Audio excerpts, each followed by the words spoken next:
Citation Creation, Paraphrasing and In-Text Citation Part 3, IDT 995 Scholarly Project, Nancy Olson.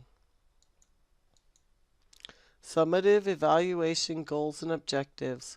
Implement field test. Assess instructional effectiveness to include the quiz and the discussion. Instructional appeal. Find and correct errors and weaknesses. Methods and data collection protocol. 3 classes. English 1C, Critical Thinking and Composition, required, 40 points. Bottom 3, Entrepreneurship, extra credit, 40 points. Child 25, Teaching in a Diverse Society, extra credit, 20 points. Tutorial specifications. Canvas module, self-paced, quiz to check knowledge acquisition, discussion to check knowledge application. Students who completed quiz only were given partial credit. Data analysis results, general information. Bottom 3, 12 total students, 5 who completed the quiz, 1 who completed the discussion. Child 25, 31 total students, 23 who completed the quiz, 13 who completed the discussion. English 1C, 10 total students, 8 who completed the quiz, 7 who completed the discussion, for a total of 21 students who completed both sections of the tutorial and 36 students who completed the quiz only. Some students were granted a second attempt on the tutorial, which means that although only 36 students completed the quiz, there were 43 attempts total. The classes were aggregated to ensure a sample size of at least 20, 10 students each in the upper and lower group, and the remaining students in the middle group. The data was manipulated in Microsoft Excel, and questions 6, 7, 19, and 20 were graded on the Multiple Ability Index. With the questions failing the item difficulty index and/or the item discrimination index were rewritten. Those questions were 3, 6, 7, 15, and 19. The non-functional distractors were also rewritten. They were 1D, 3C, 6A, 7C, and 15D.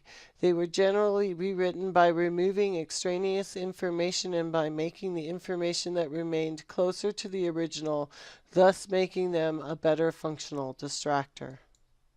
The overall quiz statistics were of 12 total students, 5 actually completed the quiz for a 42% completion rate, with an average of 70%, a high of 95, and a low of 45. The average time completion was 20 minutes and 26 seconds.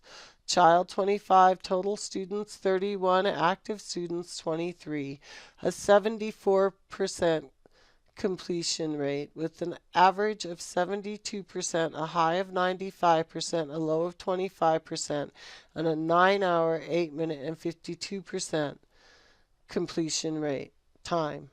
English 1C, 10 total students, 8 active students, an 80% completion rate, 73% high, 73% average, 95% high, 50% low, and a 6-hour, 55-minute, 75-second completion rate.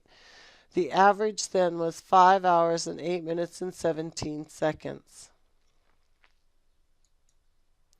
The quiz distribution for all attempts versus one attempt shows that giving multiple attempts does not change the A and B grades, slightly increases the C and D and F grades, but overall it does not appear to give as much of an advantage as you would think it would give. The discussion board completion statistics show that on bottom 3 we only had 1 student who completed the original discussion, and as they had no one to converse with, they did not do a reply. In child 25 we had 10 students who did an original discussion and a reply, 3 who did the original discussion only, 10 who did no discussion at all, for a 57% completion rate. In English 1C, we had 7 students who did an original discussion with reply, and 1 who did no discussion, for an 88% completion rate. For the discussion board rubric, I felt that it failed, and therefore, even though the item discrimination index was within range, it was rewritten.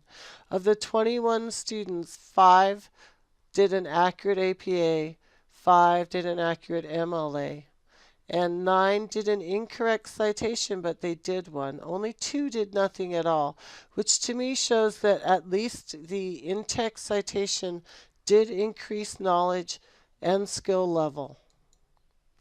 Rewriting the rubric was a must. I made it less intimidating. I gave a better assessment of the learning outcomes by changing to a beginner level understanding of paraphrase creation and adding credit for the in-text citation and adding credit for community building and reinforcement in the form of a reply. I also increased the point value because this is the harder portion of the tutorial assessment. It is the summative evaluation.